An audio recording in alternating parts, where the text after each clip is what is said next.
the 5 naira note, the 100 naira note, the 200 naira note, and the 500 naira note. 4 of the notes which make up our national currency. I found, however, that these notes, particular notes, are more than just legal tenders accepted in our country for the purposes of trade and commerce. Actually, they tell us a story and carry a very crucial part of our history, and indeed an important key to the state of our union. February 1954, a constitutional conference presided over by the then Secretary of State Oliver Littleton, also known as the Lord Chandos, was held here in Lagos as part of the several deliberations in preparation for our independence. This particular conference was a follow-up to the one that had held in London the previous year. 4 of the key delegates to this conference have their faces adorning this particular naira note. Sir Abubakar Tafawa Balewa, the 5 naira note; Chief Obafemi Awolowo, the 100 naira note; Sir Alhaji Amadu Bello, the 200 naira note; and Chief Benjamin Nnamdi Azikiwe, the 500 naira note. 2 of these delegates, however, had clashing school of thoughts on the constitutional provision for the dynamics of our union going into independence. On one of the days of this conference, one of the 2 delegates with the differing school of thought, Chief Obafemi Awolowo, the representative of the southwest region of the Meja at the time, was given a whole day to present and defend his position, which was in favor of a provision being made in the constitution to allow for any constituent, state or region which no longer wanted to be part of the Meja to be allowed to secede through a stipulated process. He cited the case of the Soviet Union, which at the time was still standing as a federation, but had written in their constitution the process to allow any state in the Soviet Union secede at will should they choose to.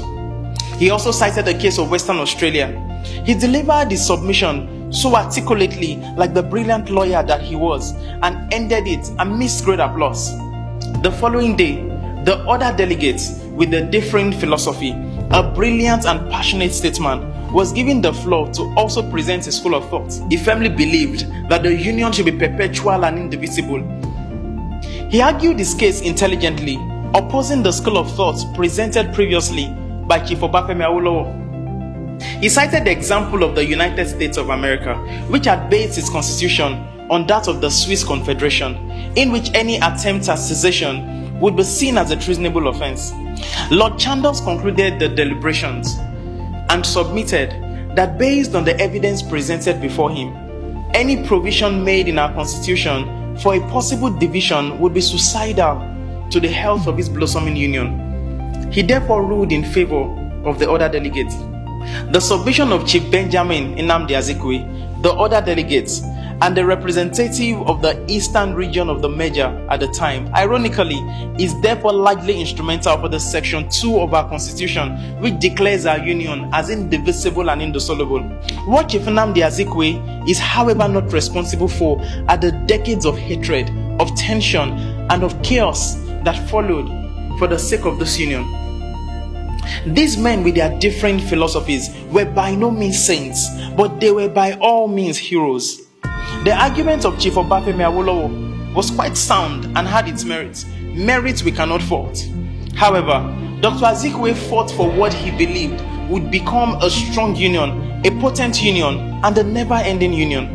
He absolutely believed that this union, as unlikely as it seemed, had the makings of an unstoppable force. His reasoning, however contestable, was clear. We must not put our hands on the plow and look back.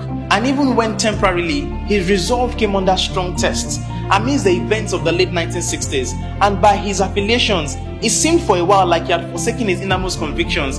He traced back his steps and resolved the conflict of his decisions and voted again in favor of this unlikely union. The truth, friends, is this: there is no issue that exists between cultures, tribe, or religion that cannot be traced to the inability or unwillingness to recognize and validate the value of goodness in another. This inability in itself tells more of our personal flaws than it tells of the flaws of the other person. Understand this: no one was born Yoruba or Igbo or Hausa. We were all born human beings. No one chose their tribe. Why then must we strive with people primarily on the basis of what they had no control over? A male child can be born by Yoruba parents who understand no atom of English. Take that child from birth and put him amongst the Fulanis till he comes of age, and he may never be able to pronounce one Yoruba word with the correct accent. As a matter of fact, he may never appreciate Inyo and Eforiro. Regardless, therefore, of the parents that give birth to a child, he will simply become a product of the environment he grows up, the process of which he has no control over.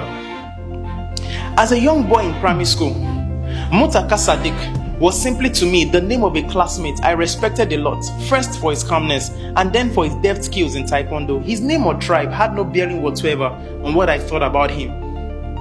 In high school, Chigoze Okonko Eje was simply the name of a friend I thought was focused and disciplined. The sound of his name, at best, only gave me an inkling to the state he was from. Their tribe or religion meant nothing other than what it was, tribe and religion. It was not a factor of strife or of hate or of prejudice. I grew up, however, and our society has constantly tried to change my narrative of what these names mean and tried to give me prejudiced lenses with which to view my brothers who do not speak the same language as I do or worship the same way I do. Listen, friends, in the state called progress, its constitution must be written with the ink of humanity and the ideals that foster togetherness. Faith, hope, charity. Faith without fail in the promise of a great nation, hope for a brighter tomorrow miles ahead of where we began, and charity towards our neighbors regardless of their tongue. Our union may not be perfect, but its working dynamics can be perfected. We must move from simply being fellow sons of the soil to becoming brothers of the land. To coexist and forge a future that is miles ahead of where we began, our call for restructuring, for instance, must not be based on the need to satisfy our personal interest or that of a group we represent alone, but it must be laden with the love for our nation, the desire to be our brother's keeper, the desire to be our sister's keeper, the desire to foster those ideals that promote unity. Faith, hope, charity. The word love has its translation in the languages of all the tribes that make up our union, and in none of these languages is the meaning of the word confined in operation to that particular tribe alone. We must therefore face our problems as one. Our problems have no ethnic tribe. Our bad roads do not take catchment area into cognizance when they cause havoc. Hunger doesn't even have a political party, neither does it have a religion. Some time ago, I had reason for the first time to sleep in the guest room in my house. Prior to this time, my wife had mentioned how uncomfortable the mattress in the guest room had become. Even though my mother-in-law, and several other guests had used this mattress at different times or the other in that state and had actually taken my wife's complaint to heart, or so I thought, and had made a mental note to act on it. But a few weeks had passed until this period that I had cause to sleep on that same mattress myself for a few days. A couple of days later, I ordered a new mattress. Sometimes, by mere observations, we tend to undermine and underestimate the true extent of what others may be going through until by some stroke of faith, we walk in their shoes once. Then we would wonder how they have walked in them perpetually.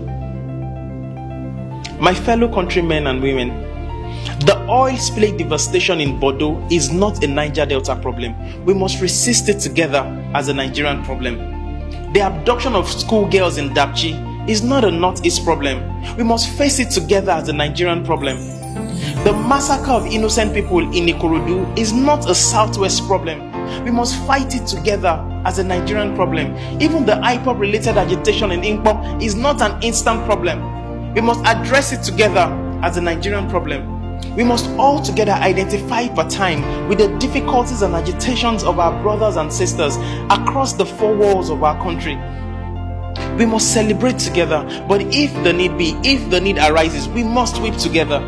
We must organize marches in the Southwest when our brothers in the East are facing a difficulty. We must organize peaceful protests in the East when our brothers up north are having sleepless nights. We must understand that we all speak one language, howbeit in over 250 different ways. We must desist from judging an entire tribe or religion by the actions of a person, a family, or a tiny sect of people. And when the bad eggs from any tribe or section or region attempts to hold us to ransom as a nation, then we must all stand together and fight back as one nation under God. The common denominator of all humanity is that we are all human. It takes no special power to find the imperfections in each other. It is, however, an act reserved only for the geniuses amongst us to find the diamond amidst our individual imperfect. There was once a rich man who had a few wives. He constantly observed the rivalry between his kids, modeled after the rivalry between their mothers. He observed that each mother used her kids as a tool to fight her own selfish cause. He, however, also saw the huge opportunities of friendships, of unity, and of synergy that the kids were missing, fighting battles which none of them had any part in its origin.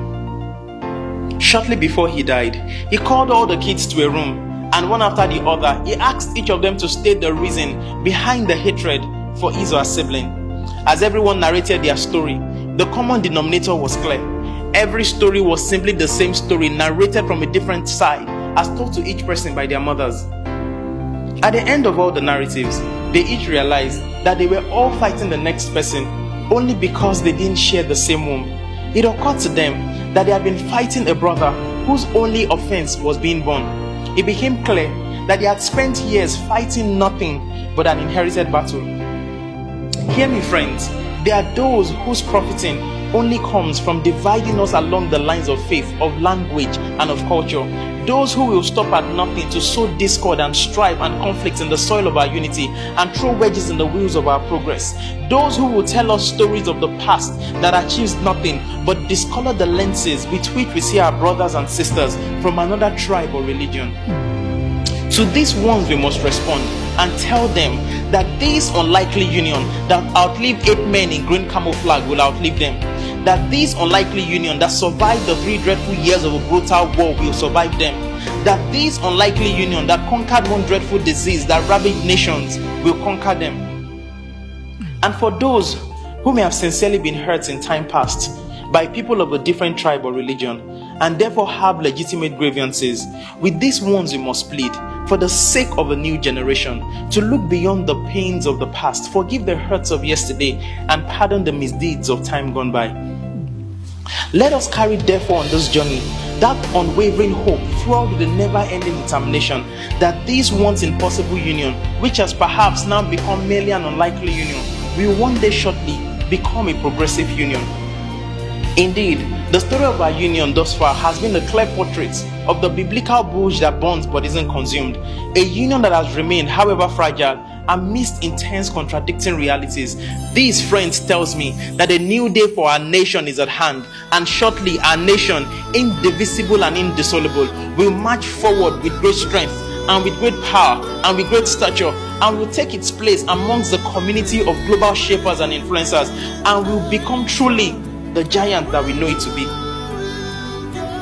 The next time, therefore, that we hold any of those naira notes in our hands, or we spend it in exchange for value, be reminded that this unlikely union of ours may not yet be perfect, but the value in it is harnessed when we spend ourselves selflessly towards a more perfect union by individually contributing our strengths and inherent values to the furtherance of this union, preferring one another, defending one another, and standing with one another as we chart this course with those enduring values against which there are no limitations: faith, hope, charity. My name is Laudu Alabi, and I am the ambassador of truth.